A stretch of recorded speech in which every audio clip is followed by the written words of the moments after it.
دنیا میں بھی دیکھیں، ایک مجازی عشق و محبت میں جو بندہ پاگل ہونے لگتا ہے، کسی لیلا کے پیچھے ہے، کسی محبوبہ کے حسن کے پیچھے پڑ جاتا ہے، اس کی زندگی میں چینجنگ آ جاتی ہے۔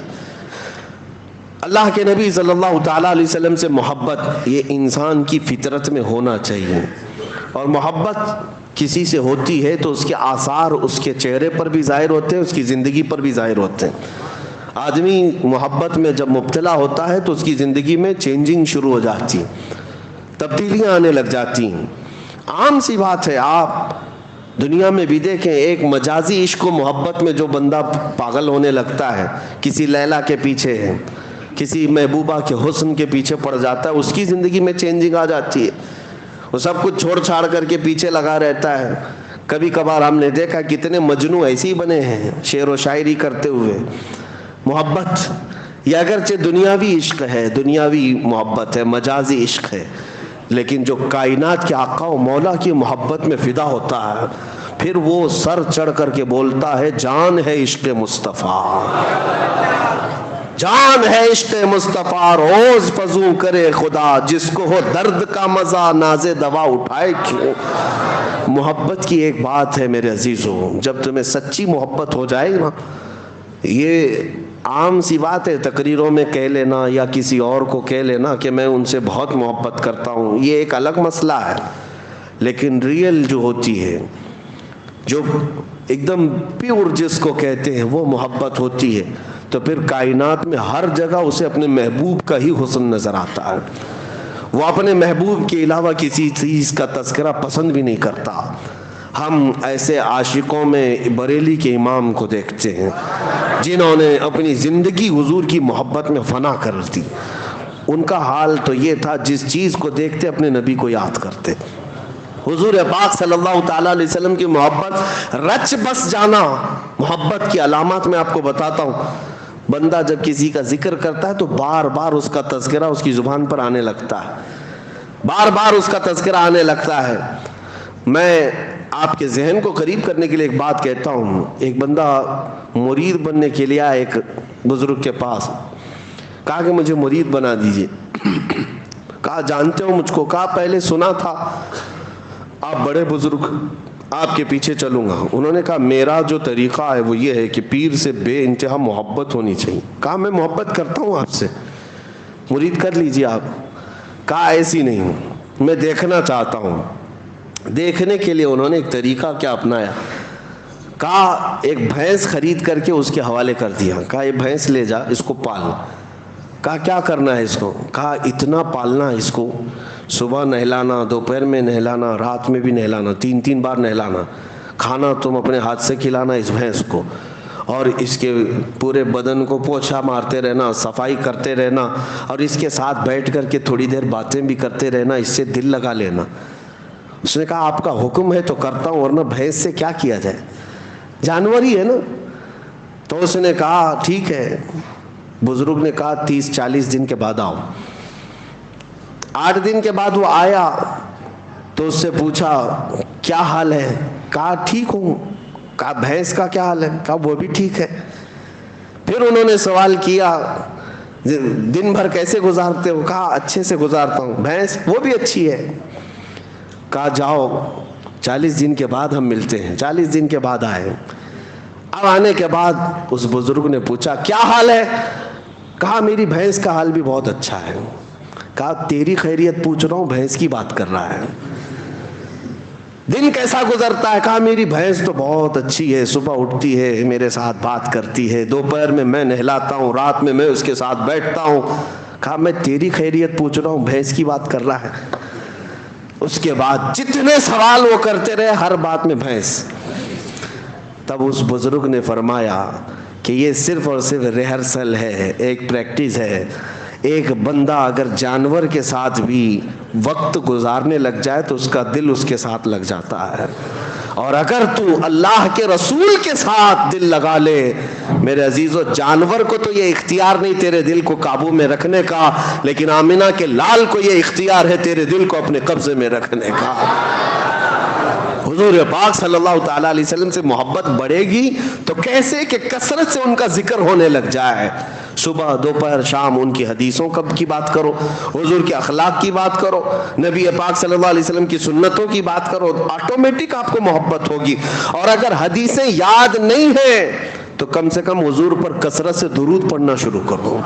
1000 بار روزانہ تم درود پڑھو, پھر 40 دن کے بعد مجھ سے ملاقات کرو. میں آپ سے بتاتا ہوں انشاءاللہ یہ وہ کامل وظیفہ جو امام غزالی نے فرمایا, میں آپ کے سامنے کہہ رہا ہوں. 40 دن کے بعد تمہاری خود کی کیفیت یہ ہوگی کہ دنیا تمہیں پھیکی لگنے لگے گی, اور ہر رات تم یہ کہہ کر کے سو گے میرے آقا آؤ کہ مدت ہوئی ہے, میرے آقا آؤ کہ مدت ہوئی ہے. تیری راہ میں آنکھیاں بچھاتے بچھاتے, تیری یادوں میں تیری حسرتوں میں بڑے دن ہو گئے ہیں گھر کو سجاتے سجاتے.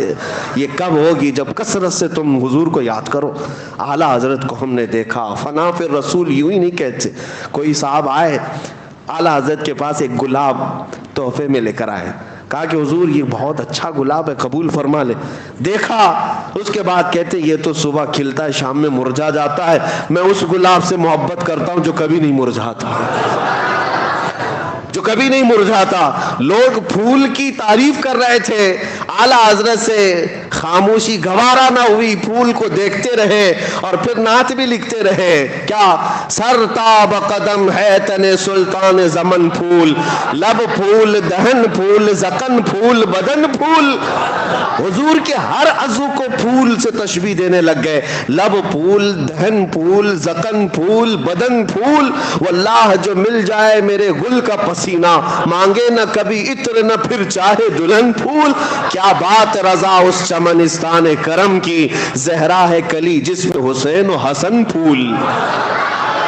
اب اعلیٰ حضرت کو اٹھا کر دیکھیں, پوری نعت پھول پر لکھی ہے لیکن گلاب پر نہیں, مدینے کے گلاب پر لکھی ہے. محبت اس کو کہتے ہیں کہ جب اپنے محبوب کا تذکرہ ہو تو دنیا میں کسی بھی شے کا تذکرہ ہو لیکن یاد اپنے محبوب کی آ جائے, یاد اپنے محبوب کی آ جائے. میں نے دیکھا ہے اعلیٰ حضرت کو میں اس لیے زیادہ ذکر کرتا ہوں کہ ان کے کلام پڑھنے کے بعد حضور سے محبت میں اضافہ ہوتا ہی ہے, عشق میں اضافہ ہوتا ہے. اپنا پریکٹیکل تو ہم بتاتے ہیں, باقی دوسروں کا معلوم نہیں. نبی پاک صلی اللہ تعالیٰ علیہ وسلم کے دربار میں قریب ہونے کا جو شوق بڑھتا ہے وہ اعلیٰ حضرت کے کلاموں سے بڑھتا ہے. آپ دیکھیں انہوں نے کہاں کہاں ذکر کیا, اور ایسی ایسی جگہوں پر اللہ کی حمد بیان کرنا ہے, اللہ کی تعریف جس کو حمد کہتے ہیں, وہ جب بیان کرنا. بہت سارے لوگوں نے دنیا میں حمد بیان کی ہے, اور کئی ایسے دوسرے طبقے کے لوگ, دوسرے مکتبہ فکر کے لوگ بھی حمد لکھیں. بچپن میں اردو اسکول کی کتابوں میں وہ حمد بھی آتی تھی, وہ اللہ بہت بڑا ہے جس نے ہماری گائے بنائی. سنے ہوں گے آپ, یا شاید ہو سکتا ہے آپ کے سیلیبس میں چینج ہو گیا, پرانے لوگ جانتے ہیں. وہ اللہ بہت بڑا ہے جس نے ہماری گائے بنائی. اس پر حمد اللہ کی, ٹھیک ہے, اچھی بات ہے. وہ اللہ بہت بڑا ہے جس نے ہمارا گھر بنایا, ہمیں باپ دیا, ہمیں ماں دیا. وہ اللہ بہت بڑا, حمد ہے یہ. لیکن اعلیٰ حضرت کو دیکھو, اللہ کی حمد بیان کرنی ہے. یوں کہتے ہیں وہی رب ہے جس نے تجھ کو ہمتن کرم بنایا, ہمیں بھیک مانگنے کو تیرا آستاں بتایا. تجھے حمد ہے خدایا, تجھے حمد ہے خدایا. اللہ کی حمد ہے, لیکن کس بات پر؟ اس بات پر کہ اللہ کا سب سے بڑا شکر اس بات پر ہے کہ محبوب اپنا قریبی ہوا ہمیں عطا فرمایا. کہیں پر بھی دیکھیں یہ محبت کی علامت ظاہر ہو جاتی ہے, باتوں میں, تقریروں میں, قلم میں ظاہر ہو ہی جاتی ہے. دعا جب بندہ کرتا ہے تو کیا دعا کرتا ہے؟ دعا میں اپنے کیا کیا عزیز و اقارب کے لیے مانگتا ہے, رشتوں کے لیے مانگتا ہے, اپنی دنیا کے لیے مانگتا ہے. دعائیں یہی ہوتی ہیں. اعلیٰ حضرت کی دعائیں پڑھو. اعلیٰ حضرت دعائیں کیا کرتے تھے؟ اللہ اکبر. وہ بھی مناجات آپ نے سنے ہوں گے, مشہور دعا اعلیٰ حضرت کی, یا الہی ہر جگہ تیری عطا کا ساتھ ہو. یہ ہے نا, پڑھتے بھی ہوں گے. یہ مناجات ہے, یہ دعا ہے, اللہ کی بارگاہ میں مانگی ہوئی دعا ہے. لیکن میں اس کی آج خصوصیت بتاتا ہوں آپ کو, اس دعا کی, اس مناجات کی. پوری دعا اٹھا لینا آپ, جتنے اشعار ہیں اس کے اندر. پہلے مصرے میں اللہ سے طلب, اللہ سے مانگ رہے, اور دوسرا مصرع جو بھی آئے گا اس میں, اس حمد میں, وہ صرف اور صرف رسول اللہ کو مانگا گیا ہے. حضور کے تذکرے کے علاوہ کچھ بھی نہیں مانگا اعلیٰ حضرت نے. اب میں پڑھ کے سناتا ہوں, دیکھو آپ کیا مانگتے ہیں دعا میں بھی. یا الہی ہر جگہ تیری عطا کا ساتھ ہو, جب پڑے مشکل شہ مشکل کشا کا ساتھ ہو. دنیا میں کچھ نہیں مانگا, جب مشکل آئے تو اے اللہ مشکل کشا رسول کا ساتھ ہو. اور پھر آخری وقت آئے, یا الہی جب زبانیں باہر آئیں پیاس سے, یہ قیامت کا منظر ہے. یا الہی جب زبانیں باہر آئیں پیاس سے کیا ہونا چاہیے؟ پھر کہتے ہیں صاحب کوثر شہ جود و سخا کا ساتھ ہو, رسول کا ساتھ. یا الہی گرمی محشر سے جب بھڑکے بدن, دامن محبوب کی ٹھنڈی ہوا کا ساتھ ہو. ہر دعا میں دیکھو رسول کا تذکرہ. اور پھر نزا کا وقت آئے تو کیا ہونا چاہیے؟ یا الہی بھول جاؤں نزا کی تکلیف کو. کیسے؟ اے اللہ کسی فرشتے کو بھیج دینا, تکلیف آسان کر دینا. نہیں, کیسے تکلیف دور ہو؟ یا الہی بھول جاؤں نزا کی تکلیف کو, شادی دیدار حسن مصطفیٰ کا ساتھ. حسن مصطفیٰ میرے سامنے آ جائے اور میں نزا کی تکلیف بھول جاؤں. مانگتے ہیں اللہ کی بارگاہ میں تو رسول پاک کا ہی صدقہ. اور اتنا ہی نہیں, یا الہی جب چلوں تاریک راہ پل صراط, آفتاب ہاشمی نور الہدا کا ساتھ ہو. یعنی پل صراط پر بھی چلنے کے وقت اعلیٰ حضرت جو مانگ رہے ہیں وہ آفتاب ہاشمی نور الہدا رسول اللہ کا ساتھ ہو. یا الہی جب سر شمشیر پر چلنا پڑے, سر شمشیر جس کو کہتے ہیں تلوار سے زیادہ تیز باریک راستہ ہے, اس وقت جب کٹھنائیں ہوں گی, مشکلیں ہوں گی, اعلیٰ حضرت کہتے ہیں یا الہی جب سر شمشیر پر چلنا پڑے رب سلم کہنے والے غم زدہ کا ساتھ ہو.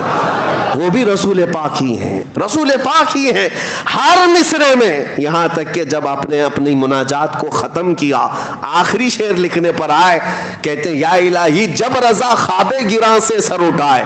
خواب گراں کس کو کہتے ہیں؟ لمبی نیند سو کر, موت کی نیند کو خواب گراں کہتے ہیں.